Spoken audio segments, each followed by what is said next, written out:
আসসালামু আলাইকুম। সাকিব স্প্ল্যাশ চ্যানেলে আপনাদের সবাইকে স্বাগতম। আজকে আমরা হ্যাকার র্যাঙ্কের এসকিউএল প্রবলেম সলভিং এর এগ্রিগেশন পার্টের ওয়েদার অবজারভেশন 2 এই প্রবলেমটি সলভ করার ট্রাই করব। যেহেতু এটা একটা বেসিক প্রবলেম, এই প্রবলেমে আমাদের বের করতে বলা হয়েছে স্টেশন টেবিলটির lat N and long W নামে দুইটি কলামের যে নাম্বার ডাটাগুলো আছে এদেরকে সামেশন করতে হবে এবং এই সামেশনের উপর রাউন্ড ফাংশন চালানোর পর এটাকে 2 ডেসিমেল প্লেস পর্যন্ত শো করতে হবে। তাহলে আমাদের স্যাম্পল আউটপুট হবে এখানে টোটাল সামেশনের লেট এবং লন এই দুইটার আউটপুট আকারে। তো চলুন শুরু করা যাক। আমাদেরকে যেহেতু স্টেশন টেবিল নিয়ে কাজ করতে হবে এবং দুইটা কলামের উপরে, তো আমরা সাধারণত এই দুইটা কলাম একটু লিখে নিই।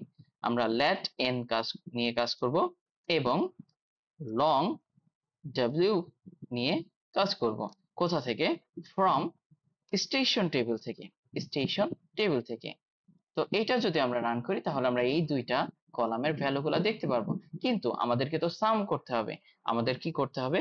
সামেশন ফাংশনটি কল করলাম, যে লেট এন কলামের ভিতরে যত ইন্টিজার নাম্বার আছে সব ইন্টিজার নাম্বারকে সামেশন করে আমরা প্রিন্ট করাবো।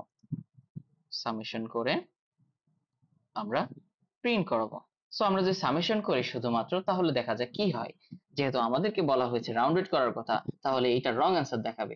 আমরা সামেশন করার পরে দেখলাম ডেসিমেলের পরে অনেকগুলা সংখ্যা শো করতেছে, কিন্তু আমাদের প্লেস নেওয়া লাগবে শুধুমাত্র দুইটি করে। ডেসিমেলের পরে দুইটি করে প্লেস আমরা নিব। তো এটাকে আমাদের কি করতে হবে? রাউন্ড করতে হবে। তো আমরা রাউন্ড ফাংশনটি চালাই এর উপরে। যদি আমরা শুধুমাত্র রাউন্ড চালাই তাহলে কি করবে? আমাদের ইমিডিয়েট যে রাউন্ড ভ্যালুটা হবে সেই ভ্যালুটা শো করবে। আমরা এখানে রাউন্ড দিয়ে দিই, তাহলে দেখা যাক কি হয়।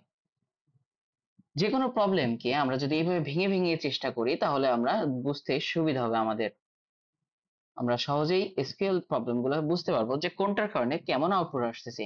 যেহেতু রাউন্ড করার কারণে আমাদের এখানে ডেসিমেল পয়েন্টটা চলে যাচ্ছে, কিন্তু আমাদের তো প্রবলেমে বলা আছে 2 ডেসিমেল পর্যন্ত প্লেস দেখাবে। তো আমরা এখানে যদি কমা দিয়ে 2 দেই তাহলে এটা হচ্ছে রাউন্ডের একটি ফাংশনের অবস্থা, যেখানে প্রথমে আমরা কাকে রাউন্ড করতে যাচ্ছি, সংখ্যাটি, এবং কত ডেসিমেল ঘর পর্যন্ত রাউন্ড করতে যাচ্ছি সেই সংখ্যাটি এখানে বসাবো। তাহলে এই ফাংশন অনুযায়ী আমরা বলতে পারি যে এটা এখন 2 ডেসিমেল পর্যন্ত আমাদের দেখাবে। চলুন দেখা যাক। হ্যাঁ, এবং এইভাবে আমরা 2 ডেসিমেল সংখ্যা পর্যন্ত রাউন্ড করতে পেরেছি। এখন কোডটি সাবমিট দিলে ইনশাল্লাহ, হ্যাঁ, এটি অ্যাকসেপ্ট হয়েছে। সকলকে সাথে থাকার জন্য ধন্যবাদ।